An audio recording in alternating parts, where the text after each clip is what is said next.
नमस्कार. न्यूज डंकामध्ये मी महेश विचारे आपल्या सगळ्यांचं मनपूर्वक स्वागत करतो.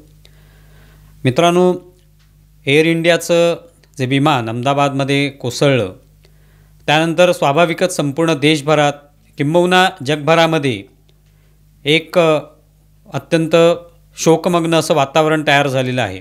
आणि स्वाभाविक आहे की ज्या पद्धतीने ही घटना घडली आणि त्याच्यात जवळपास 265 लोकांचा मृत्यू झाल्याचं आत्तापर्यंत कळलेलं आहे. त्यानंतर इतकी मोठी ही घटना घडल्यानंतर स्वाभाविकच लोक जे आहेत ते दुःखी आहेत आणि ज्यांचा प्रत्यक्ष संबंध नाही अशाही लोकांना या घटनेचं फारच दुःख होतं आहे. आणि त्याचं कारण त्याच्याशी संबंधित ज्या वेगवेगळ्या कहाण्या समोर येत आहेत त्याच्यातून लोकांना हे दुःख वाटतं आहे. किती दुर्दैव या ठिकाणी आहे त्यातल्या प्रवाशांचं हे सुद्धा समोर येते. आणि अशा सगळ्या प्रकरणामध्ये नेहमीच त्या घटनेच्या गांभीर्याचा विचार करून बोलायचं असतं. त्यामध्ये कोणत्याही प्रकारचं राजकारण आणायचं नसतं. याचं खरं तर भान बाळगणं अत्यंत आवश्यक आहे. जी घटना घडते त्यावेळेला त्याचं कोणतंही राजकारण न करता त्याच्यामध्ये त्रुटी असतील तर ते सरकार किंवा प्रत्यक्ष संबंधित ज्या कोणत्या यंत्रणा असतील त्या त्याच्यामधल्या त्रुटी ह्या शोधून काढतील आणि त्यातून पुढे अशा पद्धतीचा अपघात होणार नाही याविषयीची काळजी घेतील. सरकार जे आहे ते त्याच्यामधले बळी जे गेलेले आहेत त्यांच्या नातेवाईकांना कशा पद्धतीने मदत करतं आहे किंवा प्रत्यक्ष ती घटना घडली त्या ठिकाणी कशा पद्धतीची मदत पोचवली जाते याविषयी गांभीर्य असणं आवश्यक आहे. पण राजकारण करणं या अशा सगळ्या परिस्थितीमध्ये हे टाळणं आवश्यक असतं.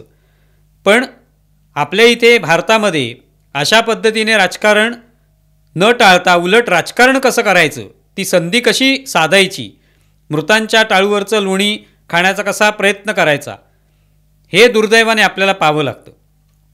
आता ही सगळ्या घटना घडते. अमित शहा स्वतः तिकडे सगळ्या लोकांनासुद्धा भेटून आले, जखमींना भेटून आले, तिकडची सगळी माहिती घेतली. त्यानंतर पत्रकारांना त्यांनी जी काय माहिती घेतली त्याविषयी सांगितलं. स्वतः पंतप्रधान नरेंद्र मोदीसुद्धा तिकडे जाऊन आले. मग अशा सगळ्या परिस्थितीमध्ये एवढं गंभीर असं हे सगळं घडलेलं असताना उबाटाचे जे प्रवक्ते आहेत संजय राऊत ते म्हणतात की हा अपघात आहे. म्हणजे स्वतः अमित शहा म्हणाले होते की हा एक अपघात आहे आणि अपघात जो आहे तो टाळता येणं शक्य नसतं. आणि हे स्वाभाविकच आहे. म्हणजे कोणताही अपघात जर तो टाळता आला असता तर त्याला अपघात म्हटलं नसतं. कोणालाही माहिती असेल की आपलं अमुक अमुक होणार आहे पुढे तर तो ते टाळायचा नक्कीच प्रयत्न करेल.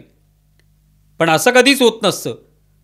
रस्त्यावर जेव्हा अपघात होतो तेव्हा त्या बसलेल्या माणसाला, गाडी चालवणारा माणूस असेल किंवा गाडीमध्ये बसलेली माणसं असतील, याला कोणालाही कल्पना नसते की काय होईल पुढे.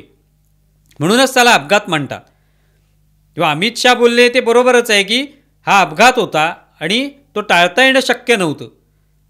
आणि त्याच्यात झालेलं जे काही नुकसान आहे, लोकांचं नुकसान आहे, एकूणच संपत्तीचं झालेलं नुकसान आहे, हे टाळता येण्यासारखं नव्हतं. झालेलं आहे ते, त्याबद्दल दुःख निश्चितच आहे.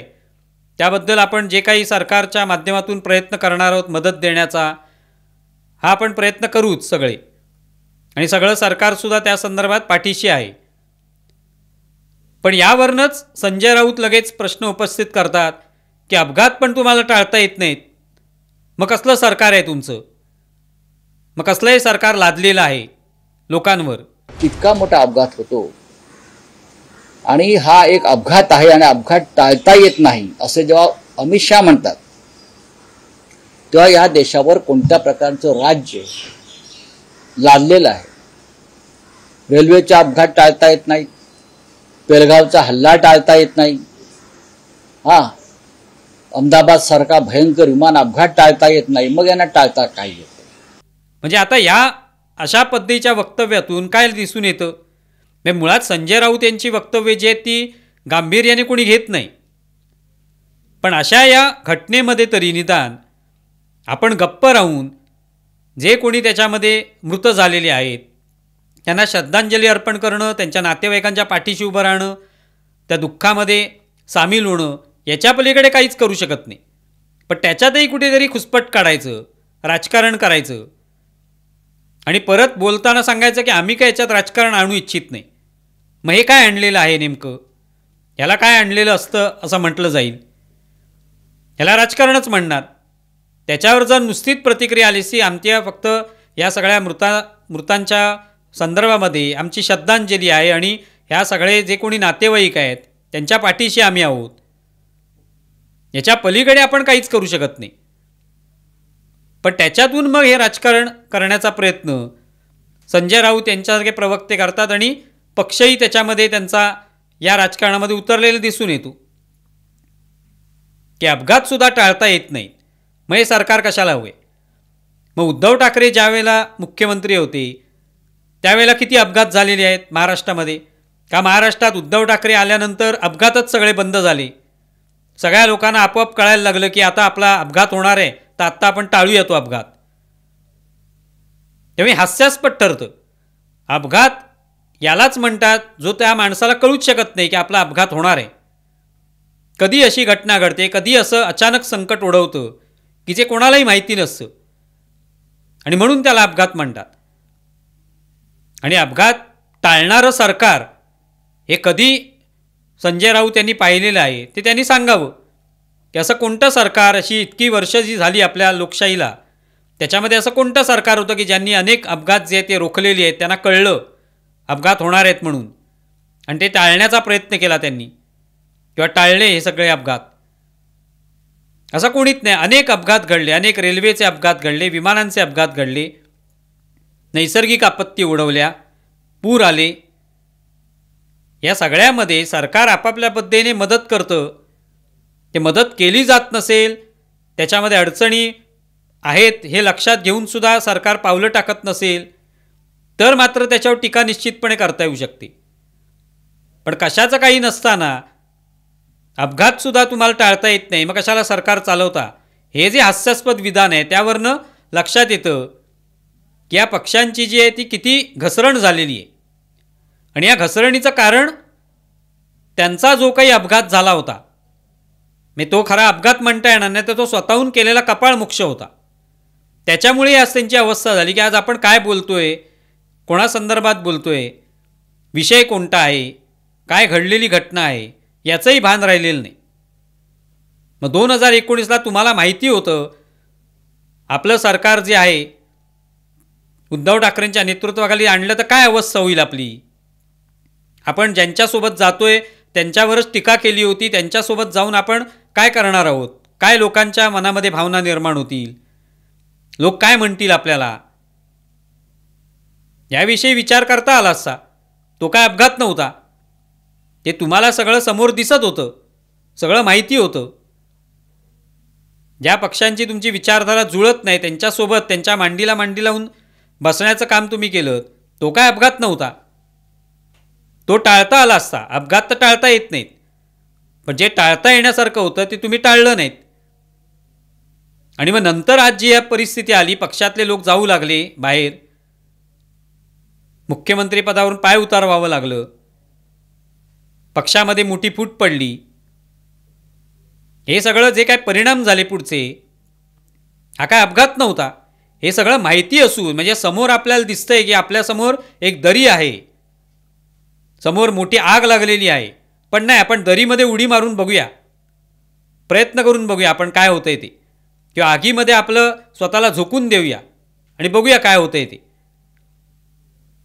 हातात विषाची बाटली आहे, त्याच्यावर लिहिलेलं आहे ही विषाची बाटली आहे, पण ते पिऊन बघूया, विषाची परीक्षा करून बघूया.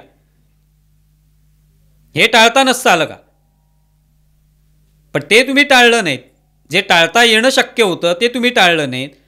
आणि अपघात मात्र सगळ्यांनी टाळले पाहिजेत. सगळ्या सरकारं जी आहेत जी तुमच्या विरोधात आहेत, विरोधातला पक्ष सत्तेत आहे म्हणून त्यांनी अपघात पण टाळले पाहिजेत. अशा पद्धतीची भावना व्यक्त होते आणि त्यातून हे सगळं राजकारण घडवलं जातं. तर त्याची काहीच आवश्यकता नाही.